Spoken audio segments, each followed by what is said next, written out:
मेरा नाम है उज्ज्वल और आप देख रहे हैं माई पाठशाला। आज मैं एक बहुत ही शानदार वीडियो लेके आया हूँ। एक बहुत ही बड़ी अपॉर्चुनिटी आप सब लोगों के सामने आने वाली है 2025 में। अगर आप एसएससी एग्ज़ाम्स की तैयारी का प्लान कर रहे हैं, एसएससी एग्ज़ाम्स को क्रैक करके किसी सरकारी नौकरी का सपना देख रहे हैं, तो ये वीडियो बहुत ही ज़्यादा इंपॉर्टेंट है। क्योंकि इस वीडियो में मैं आने वाले साल में जो है एसएससी कितनी नंबर ऑफ वैकेंसीज निकालने वाली है उसकी चर्चा करने वाला हूँ। कितना बड़ा मौका है उसकी चर्चा करने वाला हूँ।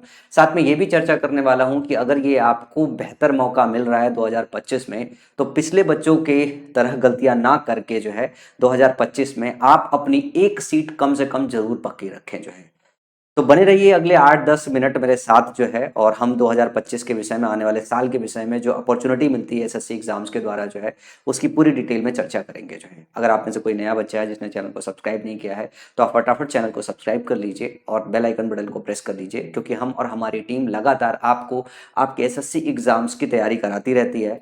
हम और हमारी टीम, जब हमारी टीम की बात कर रहा हूँ तो शुरुआती दौर से, जब से मैंने 2017 में इस चैनल की शुरुआत की है, तब से अपने सिलेक्शन के बाद से लेके मैं और मेरी पूरी की पूरी इंटायर टीम, वो सिर्फ और सिर्फ सिलेक्टेड लोगों की टीम है। और जो शिक्षक हम शामिल करते हैं वो शिक्षक मैं चुनाव करता हूं कि एक ऐसा शिक्षक जो एसएससी एस्पिरेंट्स को सही से पढ़ा सके, सिर्फ उन्हीं को टीम में शामिल करता हूं। करंटली अभी हमारे मैथ्स के टीचर की क्लास लाइव जा रही होगी और हमारे मैथ्स के टीचर का नाम है अनुराग शर्मा। और इनका स्कोर कार्ड भी देखोगे तो इन्होंने मैथ में 200 में 200 रॉ स्कोर किया है और 244/200 नॉर्मलाइज स्कोर है। तो मेंस में 2000 जो है 19 में इतना बड़ा स्कोर करना, और किसी कारणवश जो है उनका साइन मिस हो गया था, जिसकी वजह से जो है अंडर 50 की बनती हुई रैंक ना बन पाई और वो बाहर हो गए। ऐसे बंदे को हमने टीम में शामिल किया है ताकि आपको मैथ्स पढ़ा सके, क्योंकि जिसने खुद ही 200 में 200 स्कोर किया है उसे तो एक्चुअली पता है ना कि उस पाथ से जो है किस तरह से आपको पहुंचाना है। तो ऐसे में मैं पूरा डिटेल में चर्चा करूंगा अपॉर्चुनिटी की, हमारी टीम की, और आने वाले साल में आप अपने एसएससी एग्जाम्स की तैयारी कैसे करें। मोटा मोटा एक डिस्कशन है। कई सारी वीडियो देखोगे तो बहुत सारे लोग बोलते हैं कि 50,000 वैकेंसी जाने वाली है, लाख वैकेंसी जाने वाली है, कोई कोई 2-2 3-3 लाख 4-4 लाख बोल देते हैं वैकेंसी आने वाली है 2025 में। पर क्या कितनी सच्चाई है कि वाकई में 2025 में कितनी वैकेंसी आएगी। तो इसमें अगर डिटेल चर्चा करें तो मैं एक बार जो है आप सबका ध्यान जो है 2024 के एसएससी की टोटल वैकेंसीज की तरफ लेके जाना चाहूंगा। जितना भी वो एग्जाम कंडक्ट कराती है सबका, जिसकी तैयारी कर सकते हो। जैसे मैं 2024 में सीएचएसएल की बात करूं तो सीएचएसएल में 3712 वैकेंसी आई है। 3 पोस्ट होती है उसमें, जिससे सीएचएसएल के द्वारा जो है रिक्तियां भरी जाती है। उसके बाद एमटीएस में तकरीबन 11,000 पोस्ट थी जो है, स्टेनो में 1200, सीजीएल में 17,700 पोस्ट है जिसका प्री हो गया है, अभी मेंस की तैयारियां चल रही है। और जीडी में अगर बात करें 46,617, टोटल 97,952 वैकेंसीज 2024 में निकाली गई है। इसी बेसिस पे कुछ लोग ऐसे हैं जो बताते हैं 1 लाख के आसपास वैकेंसी आएगी, और कुछ लोग ऐसे होते हैं जो ये बोल रहे हैं कि 1.5 लाख 2 लाख वैकेंसी जाएगी। कई सारी ऐसे यूट्यूब पे जो है वीडियो मिल जाएगी, लेकिन मैं इसमें पूरा जेन्युइन इन्फॉर्मेशन दूंगा। जैसे मैं सीजीएल की बात करूं, सीजीएल की जो भर्तियां हैं वो वेरी करती रहती है। जैसे पिछली साल आप देखोगे तो सिर्फ 8500 आई थी। और सबसे जो इंपॉर्टेंट पोस्ट होता है एसएससी में, सबसे जो बड़े पोस्ट होते हैं वो सीजीएल के द्वारा ही भरे जाते हैं। Gazetted, non gazetted, B group और C group, B group gazetted, सब इसी से भरे जाते हैं। इसके बाद ये उससे छोटा पोस्ट होता है जो है सीपीओ, इसमें मेंशन नहीं है शायद। सीपीओ में तकरीबन 1200-1500 वैकेंसीज आती है जो एसआई की होती है जो है। तो तकरीबन तकरीबन 2024 में 97,952 वैकेंसीज आई हुई है। तो मोटा मोटा अगर हम 2025 की बात करेंगे, 2025 में कितनी वैकेंसी जा सकती है, तो आप लंबसम अगर अक्रॉस द सारे के सारे जो है एग्जाम देखो, चाहे आप सीएचएसएल देखो, चाहे एमटीएस देखो, चाहे स्टेनो देखो, चाहे इन सब को मोटा मोटा मिला के आप ये मान सकते हो कि 97,952 वैकेंसीज आई है। तो 1 लाख के आसपास वैकेंसीज अगली साल भी आ सकती है। 1 लाख के आसपास वैकेंसी आ सकती है। लेकिन आपको ध्यान से ये बात समझने की जरूरत है कि कई बार ये जो रिक्तियां हैं ये 6,000 के आसपास आती है, कई बार ये 7,000 के आसपास भी आ जाती है, और 17,700 कभी घट पे जो है 8,500 आ जाती है। लेकिन मोटा मोटा अगर ओवरऑल देखे जो है एसएससी जो है 2025 में जो रिक्तियों की संख्या है कि 1 लाख आएगी या 1.5 लाख आएगी, तो मोटा मोटा लोग अंदाजा लगा सकते हैं, या आप भी अंदाजा लगा सकते हो कि 1 लाख प्लस माइनस 20,000 हो सकती है। तो लमसम हम अभी वीडियो के अंत में डिस्कशन करेंगे सीएचएसएल में कितनी भर्तियां आने की जो है चांसेस है, एमटीएस में कितनी भर्तियां आने के चांसेस है, स्टेनो में कितनी भर्तियां आने के चांसेस है, सीजीएल में कितनी भर्तियां आ सकती है जो है, जीडी में कितनी भर्तियां आ सकती है, और टोटल मिला के 1 लाख ही रहेगा, 1 लाख प्लस माइनस जाएगा। इनकी चर्चा मैं वीडियो के आखिरी सेक्शन में करूंगा, क्योंकि मैं चाहता हूं कि आगे की जो इन्फॉर्मेशन मैं डिस्कस करूं, ठीक है, ये जो इन्फॉर्मेशन दूंगा बहुत रेलिवेंट इन्फॉर्मेशन दूंगा। इसके पहले हमने, हमारी टीम ने जो है आपको दिया होगा जो है ये 18 जनवरी का डेट जो है, और वो भी पूरा का पूरा इन्फॉर्मेशन सही था। ये बहुत पहले मैंने वीडियो बनाई थी जो है वो भी पूरा इन्फॉर्मेशन सही था। तो जो इन्फॉर्मेशन आता है, क्योंकि हमारे पिछले 2017 से लेके अभी तक पढ़ाए हुए तकरीबन 12-15 हज़ार बच्चे डिपार्टमेंट्स में हैं, तो हमें इन्फॉर्मेशन थोड़ा पता चल जाती है कि हाँ इतनी रिक्तियाँ खाली हैं, इतनी रिक्तियाँ खाली हैं, तो इतनी रिक्तियाँ आ सकती है। तो इसकी डिटेल में चर्चा वीडियो के आखिरी सेक्शन में करेंगे। मैं चाहता हूँ कि आप सारे के सारे लोग जो है वीडियो को पूरा देखो। अच्छा, इसके दूसरे सेक्शन में एक बात होती है कि अगर मान लो इतनी वैकेंसीज आई है, अगर मैं मोटा मोटा यूं कह दूं कि अभी मैं 1 लाख वैकेंसीज बोल दूं, या मैं बोल दूं कि 2 लाख वैकेंसीज आई है, तो सवाल कितनी वैकेंसीज आई है उसकी बात नहीं है। सवाल यह है कि अगले 12 महीने में इन रिक्तियों में से कितनी ऐसी रिक्तियां हैं जो आपके काम की है। बहुत सारे ऐसे बच्चे हैं जो एमटीएस का पेपर ना ही दे तो ज़्यादा बेहतर होता है, लेकिन उनकी सही से तैयारी नहीं होती है। 1 साल 2 साल 3 साल गलत तरीके से तैयारी करके डीमोटिवेट हो जाते हैं। फिर एक बीटेक वाला बंदा एमटीएस वाली पोस्ट पे बैठा होता है। एमटीएस का मतलब क्या होता है? मैं किसी पोस्ट को ऊंचा नीचा नहीं दिखा रहा हूं, मैं सिर्फ ये समझाने की कोशिश कर रहा हूं कि अगर किसी बच्चे ने इंजीनियरिंग किया है तो पक्का उसका 10वीं में 12वीं में स्कोर अच्छा रहा होगा, तभी वो इंजीनियरिंग के साइड मूव करता है, मतलब बच्चा पढ़ने में ब्रिलियंट होगा। तो अगर एक बच्चे ने लापरवाही बचपन से नहीं किया है, अच्छी पढ़ाई किया है, इंजीनियर बनने गया है, तो इंजीनियर बनने के बाद जो एमटीएस वाली पोस्ट है वो मैं मानता हूँ एक ब्रिलियंट बच्चे के लिए नहीं बनी हुई है, क्योंकि एमटीएस मल्टीटास्किंग स्टाफ का काम होता है। आपको फाइल इधर से लेके जाना है, उसके बिन में डालना है, उधर से लेके उधर आना है, उधर से उधर लाना है, कभी कभी चाय पानी पिलाना पड़ जाता है। एमटीएस को लगभग मल्टीटास्किंग स्टाफ है, तो लगभग सब काम करना पड़ जाता है। तो एक बच्चा वो जिसने 10वीं और 12वीं में अच्छी पढ़ाई की है, तो क्या वो एमटीएस की जॉब पे सूटेड है? लेकिन अगर अभी भी देखोगे, मैं 2017 से लेके अभी तक देखूं 2024 तक, तो मैंने देखा है कि बहुत सारे बीटेक ग्रेजुएट एमटीएस की पोस्टों पे बैठे हैं, बहुत सारे लोग ऐसे चपरासी की पोस्टों पे बैठे हैं। क्या है, क्या लोग कहते हैं मजबूरी, नौकरियां नहीं है, लेकिन बहुत सारे बच्चे ऐसे हैं जो, मैं जैसे एक अपने स्टूडेंट का नाम लूंगा, वीडियो भी पड़ी होगी, जिसका घर पे जाके मैंने पूरी स्टोरी कवर की थी, शिवम, जिसका AIR 43 है। ये बच्चा ऐसा है जो पहले ग्रुप डी की तैयारी करने आया, लेकिन सही समय में, सही गाइडेंस में, सही कंटेंट पढ़ने से AIR 43 पहली बार में एग्जाम में निकला था, दूसरे अटेम्प्ट में AIR 43 माई पाठशाला के ऑफिस में बैठे बैठे काम करते करते, हमारे साथ कंटेंट पे काम करते करते जो है 43 रैंक निकाला है, जबकि पहली बार एग्जामिनर सही से पढ़ के निकाला है। तो एक ऐसा बच्चा भी है कि जो ग्रुप डी की तैयारी करने आया है और AIR 43 भी निकाल रहा है। पर वहीं एक ऐसा बच्चा भी है जो बीटेक करने के बाद जो बहुत ब्रिलियंट बच्चा है, जिसके लिए मैथ रीजनिंग जैसे सब्जेक्ट बहुत आसान है, जिसमें स्कोर बनाना बहुत आसान है, गलत तरीके से पढ़ाई की वजह से वो एमटीएस की पोस्ट में बैठा हुआ है। या बहुत सारे ऐसे लोग हैं जो बैठ ही नहीं रहे। तो आपको इन रिक्तियों में यह भी समझना पड़ेगा कि इन रिक्तियों में कौन सी रिक्तियां आपकी है, और इसके सिलेबस को समझना पड़ेगा। तो मोटा मोटा मैं आपको बता दूं कि अगर आपने एक बार सीजीएल का सिलेबस कवर किया तो लगभग लगभग आपका पूरा सिलेबस कवर हो जाता है, लगभग सारे एग्जाम का सिलेबस कवर हो जाता है। अब बीटेक वाला अगर बच्चा है तो उसे तो इसी का सिलेबस कवर करना चाहिए, बीएससी वाला बच्चा है तो उसको भी इसी का सिलेबस कवर करना चाहिए। और मैं बोलता हूँ जीडी के पेपर में भी ऐसे ऐसे क्वेश्चन आ जाते हैं जो सीजीएल के क्वेश्चन में नहीं आते, सीजीएल के पेपर में नहीं आते। तो जीडी और सीजीएल के पेपर में क्या ही फर्क रह गया है? जीडी का लेवल थोड़ा हल्का रहता है, ठीक है ना, सीएचएसएल वाला पेपर थोड़ा हल्का रहता है, एमटीएस का थोड़ा पेपर हल्का रहता है। लेकिन अगर सीएचएसएल और एमटीएस और सीजीएल के प्री के अगर पेपर की बात करें, एमटीएस सिंगल फेज का होता है, तो मैथ का क्वेश्चन सीजीएल में आसान आता है प्री में, एमटीएस में ज्यादा डिफिकल्ट आ जाता है। तो जब आप इसकी तैयारी करोगे तो एसएससी जो एग्जाम है जो कंडक्ट करा रही है ना, उसमें आपके जो सब्जेक्ट है वो सभी में लगभग कॉमन सब्जेक्ट रहते हैं। तो ऐसे में क्या होता है कि अगर एक बार आप उसी सिलेबस की प्रिपरेशन कर रहे हो तो लगभग लगभग सारे एग्जाम की प्रिपरेशन हो जाती है। पर एग्जाम के प्रिपरेशन करने के तरीके बहुत सही होने चाहिए। अगर एग्जाम के सही तरीके से प्रिपरेशन नहीं करोगे तो कैसे बात बनेगी? अब जैसे ये वीडियो आपने खोल लिया, बस आपको तो ये पता करना है 2025 में कितनी वैकेंसी आनी है, लेकिन सही वाली जो काम की बात है वो सुननी नहीं है।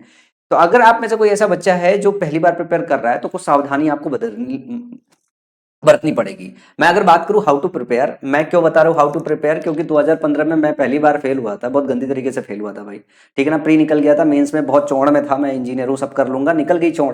फिर 2016 में मेहनत करके फिर रिजल्ट निकाला है, फिर 17 में जो है पढ़ाना चालू किया, फिर बच्चे जुड़ गए, सीजीएल एप्टीट्यूड पाठशाला बन गया, तो ज्वाइन ही नहीं किया, ठीक है। मेरे सिलेक्शन की खबर भी बच्चों ने ही मेरे को बांटी, मैं वो तक रिजल्ट तक देखने नहीं गया, कुछ नहीं किया मैंने, सिर्फ पढ़ाता रहा पढ़ाता रहा पढ़ाता रहा पढ़ाता रहा। तो एक चीज है जो आपको समझना है कि आपको प्रिपेयर कैसे करना है। प्रिपेयर करने के लिए क्या चीज चाहिए होता है? चाहिए होता है बेस्ट क्वालिटी का कंटेंट और स्ट्रक्चर्ड कंटेंट। सारे टीचर ये बोलते हैं बेस्ट क्वालिटी का कंटेंट है, बेस्ट क्वालिटी का कंटेंट है। मैं आपको एक और बात बता दूं, बेस्ट क्वालिटी कंटेंट के साथ साथ स्ट्रक्चर्ड कंटेंट भी चाहिए। अगर स्ट्रक्चर्ड कंटेंट नहीं है तो सिलेक्शन लेना बहुत मुश्किल काम हो जाता है, और बहुत सारा कंटेंट आपको नहीं पढ़ना होता, आपको सिंगल स्ट्रक्चर्ड जो है कोर्स पढ़ना। जरूरी नहीं है कि सिर्फ कोई एक ऑर्गेनाइजेशन आपको स्ट्रक्चर्ड कोर्स देती है, आपको किसी एक आदमी को पिक करना है। मतलब आपको हमेशा ध्यान रखना है किसी एक टीचर, किसी एक फैकल्टी को पिक करना है। 10 फैकल्टी को पिक करोगे तो और दिक्कत हो जाएगी, किसी एक टीम, किसी एक ऑर्गेनाइजेशन को पिक करना होता है जिसके साथ आप आगे बढ़ने वाले हो। तो स्ट्रक्चर्ड कंटेंट का सहारा लेना है और एक टीम को पिक करना है, ठीक है ना। और टीम पिक करते वक्त क्वालिटी टीचर्स का ध्यान दें। क्वालिटी टीचर्स में मैं एक दो बातें और बताने वाला हूं। जैसे मान लो कोई टीम ऐसा है, टीम में कोई एक बंदा भी ऐसा है जो सिलेक्टेड है, कोई एक बंदा भी सिलेक्टेड है, कोई एक सब्जेक्ट का बंदा भी सिलेक्टेड है, तो अपनी इंटायर टीम को ये गाइड कर देता है कि इस कंटेंट के द्वारा जो है बच्चों को पढ़ाओ। अपनी पूरी टीम को बताता है इस कंटेंट को पढ़ाओगे तो रिजल्ट निकलेगा, रिजल्ट निकलेगा, रिजल्ट निकलेगा। तो एक टीम का बंदा भी सिलेक्टेड हो तो पूरी इंटायर टीम को वो एक धागे में पिरो के जो है गाइड कर सकता है कि सर इधर से मूव करना है, बच्चों का भला इसमें होने वाला है, हमने पेपर निकाला है, हमको तो पता है। अब अगर कोई बंदा सिलेक्टेड है, टॉप पोस्ट पे सिलेक्टेड है, तो उसको क्वालिटी टीचर्स में डालने आ जाएगा। टीचर्स को बस पढ़ाने अच्छा आना चाहिए। दूसरी बात है, ये तो कंटेंट और टीचर की साइड हो गई। दूसरा आपका साइड होता है कि आपको तकरीबन 8-10 घंटे लगातार पढ़ाई करना होता है। एक दिन 12 घंटे, एक दिन 14 घंटे, एक दिन 2 घंटे की पढ़ाई कर लोगे कभी सिलेक्शन नहीं होगा। आप तो कंसिस्टेंट हो कि अगर 8-10 घंटे पढ़ाई करोगे तब जाके सिलेक्शन होगा जो है। और तकरीबन 8 से लेके 12 महीने जब पहली बार पढ़ाई कर रहे होते हैं तो सिलेबस कवर करने में लगता है और 8-10 घंटे रेगुलर पढ़ना पड़ेगा। एक बार सिलेबस कवर कर लिया 8-10 घंटे मेहनत करके, तब कहीं जाके आपके प्रिपरेशन में जान आती है। जब प्रिपरेशन में जान आती है तो उसके बाद वो कंटेंट भूलना चालू हो जाता है। ऐसा नहीं कि आपने एक बार तैयार कर लिया आपका सिलेक्शन हो जाएगा, नहीं होता है। फिर आपको प्रॉपर रिवीजन करना होता है। मैंने अपने शुरुआती वीडियोस में जो बहुत मिलियंस में चले हैं, जब मैं इंग्लिश पढ़ाता था शुरुआती दौर में 2017 में, उसमें आप देखोगे मेरी वीडियो सबसे ज्यादा इसलिए चली थी कि मैंने हर बच्चे को बोला था कि आप तो आ जाओ, आपके 5 नंबर भी इंग्लिश पढ़ रहे हैं कोई बात नहीं, किसी शिक्षक से आपके स्कोर 40-45 नहीं बनवा रहा है, मैं बनवा के दूंगा। आप जाके देखना मेरी इंग्लिश की classes, English by Ujjwal sir करके देखना, मेरी खूब वीडियोस पढ़ी है, उस पर खाली कमेंट जाके पढ़ना। बच्चों के मैसेजेस देखना जिनके 5-5 नंबर के स्कोर है, उनके 45-40 इस तरीके के स्कोर कैसे बने। क्योंकि उसमें मैंने सबसे ज्यादा फोकस किया था कि गांव देहात में रहते कोई बात नहीं, वातावरण नहीं मिल रहा है, मैं दे रहा हूं, लेकिन अगर आप लगातार कंसिस्टेंट रूप से होके जो है अगर पढ़ाई कर पाओगे तो आप पढ़ाई कर लो, आपके स्कोर बदल जाएंगे। और रिवीजन पे बहुत फोकस कराया था कि आप रिवीजन बहुत करो। तो रिवीजन बहुत इंपॉर्टेंट टूल है कि सिलेबस कवर करने के बाद रिवीजन करना चाहिए। और रिवीजन के साथ साथ जब आप टेस्ट प्रैक्टिस करते हो और उसका एनालिसिस करते हो तब आपका जो है स्कोर बढ़ता है। जैसे कल रात को मेरे पास एक स्टूडेंट का फोन आया, माई पाठशाला का अपना ही बच्चा है, जिसका प्री का एग्जाम हो गया है, 140 रॉ स्कोर बन रहे हैं, मेंस में उसके स्कोर नहीं बन रहे हैं। तो मैंने उससे पूछा टेस्ट में कि आप मेरे को टेस्ट अपने 5-6 टेस्ट के जो है रिजल्ट भेजो, रिजल्ट भेजने के बाद मैं आपको बताऊंगा। अब क्या है, बच्चा टेस्ट दे रहा है, टेस्ट में क्या स्कोर आ रहा है इस बात को देख के खुश हो रहा है या दुखी हो रहा है कि मेरे नंबर नहीं आ रहे। मान लो टेस्ट में आपके 10 नंबर आए या 100 क्वेश्चन किया आपने और 98 नंबर आपके आ गए, तो टेस्ट देने का मतलब नहीं होता कि 98 नंबर आ गए। आपको तो ये देखना होता है ये जो 2 क्वेश्चन गलत हुए हैं गलत कहाँ है। टेस्ट देने का मतलब है आपके स्ट्रेंथ और वीकनेस की बात होती है। वीकनेस पे फोकस करना बहुत जरूरी है कि जो सेक्शन आपका वीक है वो आपको ऐसे ड्रिल डाउन करना है कि भैया कहाँ कहाँ गलती हो रही है, कौन सी चीजें चूक गई है जिसकी वजह से मेरे 2 नंबर जा रहे हैं, 10 नंबर जा रहे हैं, 50 नंबर जा रहे हैं। तो ये देखना है आपको। तो वो बारीकियां ये टेस्ट के एनालिसिस से होती है। तो ये कुछ स्टूडेंट के साइड से आपको करनी होती है। हाँ मुझे पता है आपको जानना है कि जो है इस बार कितनी वैकेंसी जाएगी, चर्चा करूंगा, लेकिन कुछ इंपॉर्टेंट चर्चाएं हैं बहुत जरूर। अब ये सारे सेक्शन में एक अलग बात आती है कि मैं आपकी क्या मदद कर सकता हूं। मैं और हमारी टीम, मतलब माई पाठशाला की टीम आपको क्या मदद कर सकती है, सालों का एक्सपीरियंस है हमारे पास। तो मैं आपको एक बात ये बता दूं कि हमने और हमारी टीम ने, जब मैं हमारी टीम की बात करता हूं तो मैं एग्जांपल बस ये देना चाहता हूं कि सबसे पहले बंदे का नाम है जैसे शिवम, जो AIR 43 जिनका बना है। ये वो बनते हैं जो हमारे इधर स्ट्रक्चर्ड कंटेंट बनाने में काम करते हैं। जब उनके पास ज्वाइनिंग में समय रह जाता है तो उन सारे बच्चों को इनवाइट करते हैं ताकि हम स्ट्रक्चर्ड कंटेंट हर साल अपडेट कर पाएं और उसे सही कर पाएं। शिवम, अभिजीत सिंह शेखावत जो अभी CPI में है, जिन्होंने फर्स्ट अटेम्प्ट में क्रैक किया है, उनको जाना ही जाना था। वो अच्छे टीचर भी थे, हमारे यहाँ बहुत सारी क्लासेस भी लिया उन्होंने जो है। इन्होंने मैथ्स के कंटेंट पे सही काम किया। JP सैकिया ने इंग्लिश पे बहुत काम किया, कस्टम इंस्पेक्टर है, NIT के पास आउट थे, UPSC 4 बार इन्होंने निकाला था, UPSC का इंटरव्यू में बार बार छट जाते थे। तो इन्होंने इंग्लिश खूब तमीज से हमारे यहाँ काम किया है इंग्लिश पे, तो इनके द्वारा कंटेंट बना हुआ है। आयुष एक्साइज है, इन्होंने मैथ्स पे काम किया हुआ, खूब 2 साल काम किया हमारे पास जो है। और ऐसे ये तो मैं 4-5 नाम डैशबोर्ड पे से ज्यादा नाम नहीं लिख पाऊंगा, तकरीबन 100 से ज्यादा ऐसे बंदे हैं जिन्होंने पिछले 7 सालों में माई पाठशाला के कंटेंट पे काम किया हुआ है। सिर्फ ये काम किया हुआ सिर्फ यही नहीं, मैं अभी आपको कंटेंट भी दिखाने वाला हूं, कितना स्ट्रक्चर्ड कंटेंट है। तो माई पाठशाला क्या है, माई पाठशाला के पास पूरा SSC CGL में सिलेक्शन का खुद रिकॉर्ड है और पूरी की पूरी टीम के सिलेक्शन का रिकॉर्ड है। तो इन सब लोगों ने मिलकर एक स्ट्रक्चर कंटेंट बनाया है ताकि बच्चों को वो 8-10 महीने 12 महीने ही लगे, उससे ज्यादा का समय ना लगे। स्ट्रक्चर्ड कंटेंट होने के साथ साथ हम स्ट्रक्चर्ड कोर्स भी प्रोवाइड करते हैं, क्लास पीडीएफ भी प्रोवाइड करते हैं जो है, और बुक पीडीएफ भी प्रोवाइड करते हैं। तो प्री और मेंस के लिए वेल ऑर्गेनाइज स्ट्रक्चर्ड कंटेंट है। 800 घंटों के आसपास का वीडियो लेक्चर है जिसमें आपके सारे के सारे सब्जेक्ट कवर होते हैं, चाहे मैं मैथ्स की बात करूं, चाहे मैं रीजनिंग की बात करूं, चाहे मैं जीएस की बात करूं। और जीएस में भी हिस्ट्री अलग से, पॉलिटी अलग से, साइंस में फिजिक्स केमिस्ट्री बायोलॉजी, ये सारा अलग से, ये पूरा का पूरा कवर किया प्रॉपरली। अभी मैं दिखाने वाला हूँ 20,000 से ज्यादा क्वेश्चन का कलेक्शन है जो है। और अगर हम फीस की बात करें, फीस बहुत अफोर्डेबल है, ठीक है ना। तो फीस पे चर्चा करने आएंगे, लेकिन उसके पहले फीस से पहले कुछ चीजें हैं जो मैं कंटेंट के विषय में चर्चा कर रहा हूं, वो मैं दिखाना चाहूंगा। जैसे अगर मैं चर्चा करूं, ये माई पाठशाला की वेबसाइट है। अब अगर कोई बच्चा माई पाठशाला की वेबसाइट पे जाता है जो है, माई पाठशाला सर्च करोगे मिल जाएगा, तो ये उसका होम पेज आता है, ये डैशबोर्ड है स्टूडेंट का जो है। और यहाँ से जैसे जाओगे तो ये आपका मेन्यू खुलेगा जो है। ये मेन्यू में अगर आप इधर पे ध्यान से देखोगे, ये पूरा का पूरा home page, dashboard, batch, course, mock test, credit, ये सारा का सारा कुछ मिलता है।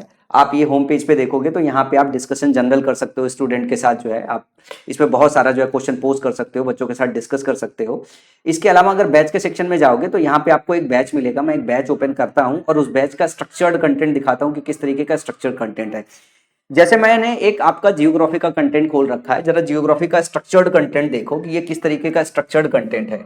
अगर मैं इसको दिखाऊं, ये पूरी तरीके से जो हमारे शिक्षक हैं, लाजवाब शिक्षक है, अगर आप इनको देखोगे तो नॉलेज की इनके पास कमी नहीं है। तो हम क्या काम कर रहे हैं, कई बार हमें ऐसा महसूस होता है कि हमने प्लेटफॉर्म पे किसी शिक्षक को जगह दिया है, 4-6 महीने 5 महीने उन्होंने सही से पढ़ाया हुआ है, फिर उसके बाद वो यहाँ से भग के चले गए, वो बहुत परेशानी होती है यार, इतना बड़ा ऑर्गेनाइजेशन बनाना, फिर कोई शिक्षक हमारे पास से निकल के चला जाए। तो मैं अभी क्या काम कर रहा हूँ, मैं अपने सारे शिक्षक को ऐप पे पढ़वा रहा हूँ स्ट्रक्चर्ड कोर्स के फॉर्मेट में, क्योंकि आज के समय में सब बच्चों को पता है कि यूट्यूब पे कोई देखो पढ़ाता नहीं है, टीम अच्छी प्रैक्टिस करा लेती है, और स्ट्रक्चर्ड कोर्स तो ऐप पे मिल जाते हैं। तो हम और हमारी जो टीम है वो ऐप पे बहुत स्ट्रक्चर्ड कोर्स पढ़ा रही है। तो ये टीम हमारी स्ट्रक्चर्ड कोर्स पढ़ा रही है। आप चाहे यहाँ देखो, चाहे दूसरे पे देखना चाहो, चाहे तीसरे पे देखना चाहो, और बहुत स्ट्रक्चर्ड है। जैसे देखो यूनिट 01, और हिंदी में अलग है, इंग्लिश में अलग है। ये हिंदी वर्जन है, अध्ययन 1 ब्रह्मांड, लेक्चर 01 ब्रह्मांड की उत्पत्ति, लेक्चर 02 सौरमंडल। ऐसे आप देखोगे तो ये पूरा का पूरा है। तो जब ये लेक्चर्स पढ़ाया जाता है तो लेक्चर पहले नहीं पढ़ाया जाता है, पहले प्रीवियस ईयर के 10-12 सालों के सारे क्वेश्चंस निकाले जाते हैं, छांटे जाते हैं कि कहां कहां किस किस सेक्शन से पूछा जा रहा है। फिर उस हिसाब से थ्योरी को देखा जाता है कि कौन सा थ्योरी डिटेल में कवर करना है, कौन सा थ्योरी जो है वन लाइनर में कवर करना है, कौन सा किस तरीके से कवर करना है। फिर इस तरीके से पूरा का पूरा सेक्शन हम यहाँ पे कवर करते हैं। आप जरा ध्यान से देखो, ये पूरा स्ट्रक्चर्ड कंटेंट कवर है। अगर आप कहीं जाओगे तो कहीं आपको इस तरीके का स्ट्रक्चर्ड कंटेंट देखने को नहीं मिलेगा जितना स्ट्रक्चर्ड कंटेंट है हमारे पास। ये पूरा का पूरा है। आपको जो है क्विज देना है, इसके अंदर क्विज दे सकते हो, असाइनमेंट देखना है असाइनमेंट देख सकते हो, किसी से टीचर से कोई क्वेश्चन पूछना है क्वेश्चन पूछ सकते हो। तो ये सारा का सारा यहाँ पे स्ट्रक्चर्ड कंटेंट पूरा का पूरा बना रहता है। और मैं आपको एक स्ट्रक्चर्ड कंटेंट का पीडीएफ दिखाता हूँ, ठीक है ना। जैसे ये सीआई इंस्टॉलमेंट का पीडीएफ है, जरा ध्यान से देखोगे तो ये पूरा बिल्कुल वेल स्ट्रक्चर्ड डबल कॉलम की पीडीएफ है। इसे आप डाउनलोड भी कर सकते हो, डाउनलोड करके प्रिंट भी कर सकते हो, पूरा का पूरा सारा डिटेल दिया हुआ। तो एक पीडीएफ नहीं, इस तरीके से बहुत सारे पीडीएफ हैं जो आप देख सकते हो। इस तरीके का स्ट्रक्चर्ड कंटेंट पूरा का पूरा बना हुआ है। मैं आपको यही नहीं, मैं बायोलॉजी का भी एक वो दिखाता हूं। एक ठहरिएगा मेरे को, मैं एक बार आपको बायो का भी दिखाता हूँ कोर्स का कंटेंट जरा। और जैसे इसमें देखोगे तो आप यहाँ पे वीओडी कोर्सेज में देखोगे कोर्स जो है पूरा स्ट्रक्चर्ड है। ये पूरा देखोगे, इंग्लिश कॉम्प्रिहेंशन अलग से है, SSC math complete arithmetic plus advance अलग है, ये प्री के लिए है, एडवांस का बैच अलग से है, एसएससी एडवांस मैथ। इसमें आपको स्पीड से कैलकुलेट करने को मिलेगा, अर्थमेटिक स्पीड बूस्टर है, एसएससी कंप्लीट फिजिक्स इंग्लिश की है, वो कैब 90 डेज का कोर्स है इसमें पास। मतलब आप अगर देखोगे तो पूरा का पूरा इंटायर कोर्स कवर किया हुआ है, एकदम स्ट्रक्चर्ड वर्जन में कवर किया है। कुछ ऐसा नहीं है जो स्ट्रक्चर्ड वर्जन में कवर ना किया गया हो, सब तमीज में कवर किया गया। अगर आपको बैच बाई करना है तो आप यहाँ से बैच बाई कर सकते हो जाके, या मोबाइल एप्लीकेशन से जाके बैच बाई कर सकते हो।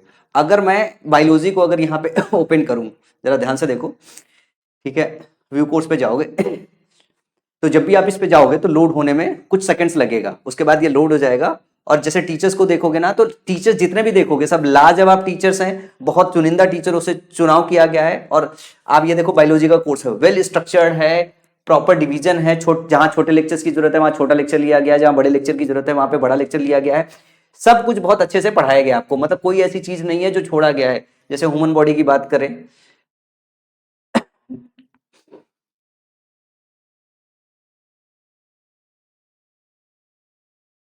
तो ये हमारे शिक्षकों ने बिल्कुल तमीज से पढ़ा रखा है। मतलब टीचर को देख के भी जब अंदर जाओगे आप तो आपको पता चलेगा कि हाँ शिक्षक ने किस तरीके से पढ़ा रखा है। तो एक तो स्ट्रक्चर्ड कंटेंट का होना बहुत ज्यादा जरूरी है, और क्वालिटी शिक्षक का होना भी बहुत ज्यादा जरूरी है। ये दोनों जब तक नहीं हो तब तक बात नहीं बनती है। अगर हम फीसेस बात करें ना इंटायर कोर्स की, तो अगर मैं किसी भी प्लेटफॉर्म की बात करूं तो सिंगल सब्जेक्ट के लिए 1499 रुपीज चार्ज करते हैं वो, या फिर ऐसा होता है कभी कभी ऑफर देते हैं तो 1000 रुपए में देते हैं पर सब्जेक्ट, 999 में देते हैं, कुछ लोग 1299 देते हैं, कभी कभी बहुत अच्छा ऑफर दे दिया तो 699 में दे देते हैं। सिर्फ मैथ का कोर्स होता है। टोटल कोर्स आपको पढ़ना पड़ेगा तो तकरीबन आपको 3000 रुपए ऑफर प्राइस में मिलता है उनके पास। माई पाठशाला की जो फीस मैंने रखी है ना, सबसे क्वालिटी टीचर्स के साथ एकदम अफोर्डेबल फीस रखी हुई है। अफोर्डेबल फीस होने का मतलब ये नहीं है कि टीचर्स अच्छे नहीं है, जब आप अंदर जाओगे फिर आपको समझ में आएगा।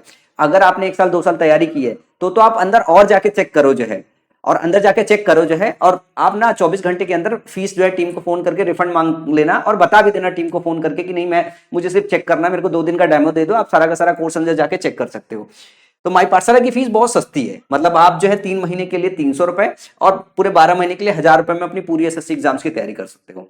जो कंटेंट है वो रेगुलर बेसिस पे अपडेट होता रहता है, मतलब ऐसा नहीं है कि अपडेट नहीं होता रहता है, वो सारा रेगुलर बेसिस पे अपडेट होता रहता है। अगर कोई लाइव क्लास चल रही है तो वो लाइव क्लास हमेशा, अगर मान लो मेंस के लिए अगले साल के लिए कोई लाइव क्लास रन होगी तो जो बैच बच्चे के पास वैलिडिटी में है उसको लाइव कोर्स ऑटोमेटिकली असाइन हो जाता है, उसे रीबाई नहीं करना पड़ता है। तो ये है कोर्स का जो है स्ट्रक्चर, ठीक है ना। और अगर आपको इस कोर्स को बाई करना है तो ये रहा हेल्पलाइन नंबर जो है, जिसमें आप 10 बजे से लेकर 6 बजे तक जो है आप कॉल कर सकते हो, और ये हमारे हेल्पलाइन नंबर है। 10 से लेकर 6 बजे के बीच में कॉल करोगे तो फ़ोन नहीं उठेगा क्योंकि वो छुट्टी का समय होता है, लेकिन टीम हमारी फ़ोन उठाती नहीं भी उठेगी तो वो आपको रिवर्स कॉल कर लेंगे। आप इनसे बाकी की इंक्वायरी, बाकी की डिटेल्स ले सकते हो। अब आते हैं मुद्दे की बात। आप बोलोगे कि सर आपने तो कोर्स के विषय में बता दिया लेकिन वैकेंसी कितनी आएगी उसके विषय में नहीं बताया। मुझे लगता है कि जो सबसे इंपॉर्टेंट डिस्कशन था जो मेरे लिए वो ये था कि अगर 2025 की हम वैकेंसी की चर्चा करें तो उसकी एक रिक्ति पे आपका सीट पक्का करना बहुत जरूरी है। अब देखो, हम और हमारी टीम मिलकर यही काम कर रहे हैं। हमारा कोर पर्पज क्या है? जैसे अभी आप एस्पिरेंट हो तो आपका कोर पर्पज है सिलेक्शन लेना, और हम एज ए शिक्षक, हमारी टीम एज ए शिक्षक जो है, कोर पर्पज है आपका सिलेक्शन निकलवाना, क्योंकि हमारा यही काम ही है, हमारी टीम का ही काम है, वो यही जॉब कर रहे हैं, उनकी यही ड्यूटी है कि आपका रिजल्ट निकलवाना, अच्छा पढ़ाना ताकि आपका रिजल्ट निकल सके, और आप तक पहुंचना ये हमारी जिम्मेदारी है। और अफोर्डेबल फीस में आपके साथ पहुंचना और आपका रिजल्ट निकालना, ये और माई पाठशाला जो है कमिटेड है इस बात के लिए जो है। तो हम बात करते हैं मेन मुद्दे की, जहां से हम अपनी बात शुरू करके आए थे कि वैकेंसीज कितनी आएगी, एक्सपेक्टेड वैकेंसीज कितनी होगी, वो तो सर बता दो आप। देखो, मैं आपको मोटा मोटा बता दूं, जो सीएचएसएल है, सीएचएसएल में जो है 4000 से लेके 6000 के बीच में वैकेंसी रहेगी, मतलब ये वेरी करेगी ऊपर नीचे जो है, ठीक है ना। एमटीएस में भी ऐसे ही 9000 से लेके जो है 11000 के बीच में रहेगी वैकेंसी, मोटा मोटा ये थोड़ा ऊपर नीचे होगी, रिफ्लेक्ट होगी जो है। अभी जनरली ये बाहर निकल के नहीं आया है, कोई अगर कोई मैसेज कन्वे करे तो ये मान के चलो कि ये सच नहीं है, अभी कोई डेटा ऐसा रिलीज नहीं हुआ है, ठीक है ना। स्टेनो में तकरीबन 1500-2000 वैकेंसी आती है, कभी कम कभी ज्यादा। सीपीओ में भी ऐसी आती है। सीजीएल में जैसे एक बार अगर वैकेंसी ज्यादा आ गई है तो दूसरी बार वैकेंसीज कम आती है। जैसे अगर 2022 की बात करें तो 2022 में बहुत सारी वैकेंसीज आई थी, तो 23 में उस हिसाब से सिर्फ 8000 वैकेंसीज आई थी। अब सीजीएल में अगर बात करें इस बार 17000 वैकेंसीज आ गई है, तो 2025 में ये 10000 11000 के आसपास रह सकती है, इवन दो 9000 के आसपास भी आ सकती है। मतलब मैं ऐसी बड़ी बात नहीं करूंगा, इसमें ऐसा ट्रेंड ही रहता है कि एक साल अगर वैकेंसी ज्यादा है तो एक साल वैकेंसी कम रहती है। और जीडी की अगर बात करें तो 45000 50000 के आसपास वैकेंसीज आती है। तो इस साल अगर वैकेंसी ज्यादा हो गई है तो मान के चलो कि जो अगली साल वैकेंसीज होगी वो आपकी तकरीबन 90 लाख के आसपास आ सकती है, 90 लाख के आसपास, 92 लाख के आसपास आएगी, क्योंकि सीजीएल की वैकेंसीज डिक्रीज होगी। जीडी की वैकेंसीज बढ़ी तो थोड़ी और बड़ी हो सकती है। तो मान के चलो आप मोटा मोटा 90,000 सीटों पे फाइट करना है। 90 के सीटों पे अगर आपको फाइट करना है तो आपको चाहिए तो एक सीट ना, और एक सीट चाहने के लिए मेहनत करना बहुत जरूरी है। बहुत सारे बच्चे ये डरते हैं कि साल में कितने लोग एसएससी का एग्जाम देते हैं। एक और डेटा जानना बहुत जरूरी है कि हर साल देखें तो हर साल सारे उसको मिला के कितने लोग एग्जाम देते हैं। अगर एग्जाम की बात करें कितने लोग एग्जाम देते हैं, मान के तक चलो सारे उसको लेके 1 CR के आसपास एग्जाम दे देते हैं। 1 करोड़ लोग फॉर्म भर के सारा सब मिला मिला के एग्जाम देते हैं, और 1 करोड़ लोग अगर, मतलब फॉर्म भरने की बात कर रहे हैं, 1 करोड़ लोग फॉर्म भर लेते हैं। और अगर बात किया जाए कितने लोग एग्जाम देते हैं, तो एग्जाम 1 करोड़ लोग नहीं देते हैं। मान के चलो फॉर्म भरने के बाद 50% तो पेपर ही नहीं देने जाते हैं। 50% से ज्यादा लोग पेपर ही नहीं देते, बस यूं ही हो जाता है, एसएससी एग्जाम आया, फॉर्म भरना है, फॉर्म भर दिया, देने नहीं जाते, तो कंपटीशन बहुत नहीं होता है। लेकिन आप तो ऐसे मान के चलो कि अगर मान लो 10-1000 सीट है, 10,000 सीट में अगर 11,000 लोग भी अगर फाइट कर रहे हैं ना, तभी भी ये 11,000 लोग इतने सीरियस होते कि अगर आपका आंख झपका तो आपकी सीट निपटा जाएंगे, आपकी सीट निपटा जाएंगे। तो मैं बस एक बात ये चाहता हूं कि आप 12 महीने हमारी टीम को दे दो, ठीक है ना। 12 महीने में हमारी टीम जो है आपका रिजल्ट निकाल देगी, या 12 महीने आप हमारे साथ, हमारी टीम के साथ स्ट्रक्चर कोर्स के साथ एक बार आप पढ़ाई कर लो, आप देखोगे कि आपका जो फाउंडेशन है, जो बेसिक्स है, वो बिल्ड हो जाएगा। किसी किसी जगह पे देखोगे कि मैथ्स का कोर्स अच्छा है, किसी किसी जगह पे जो है इंग्लिश का कोर्स अच्छा है, पर सब अच्छा नहीं होगा। लेकिन मैं आपको बोलता हूं ये बहुत स्ट्रक्चर्ड कोर्स है। हमने ना सिर्फ एक सब्जेक्ट पे काम किया है, हमने सारे सब्जेक्ट पे काम किया है। मैं इस बात की गारंटी देता हूं कि कंटेंट के मसले में सही और सटीक कंटेंट यही है, क्योंकि सारे एसएससी सीरियल के टॉपर्स ने ही मिलकर बनाए इसे। और अगर सारे टॉपर्स ने मिलकर बनाए हैं तो रेलिवेंसी जो है एग्जाम के प्रति बहुत ज्यादा है। और मेरा फोकस हमेशा यही रहता है, क्योंकि अगर आप बीटेक बीएससी वाले बच्चे हो तो आप तो ये मानते हो ना कि अरे सर यार मेरे को कंटेंट सही से बता दो, पढ़ तो मैं खुद लूंगा। कई बार मेरे पास फोन आता है, सर बता दो कंटेंट कंटेंट कंटेंट कहाँ से। मैं बताता हूँ यहाँ से कंटेंट पढ़ लो। अगर सीरियस होकर अगर आपने पढ़ाई कर लिया ना तो आपका सारा का सारा जो है एग्जाम निकल जाएगा।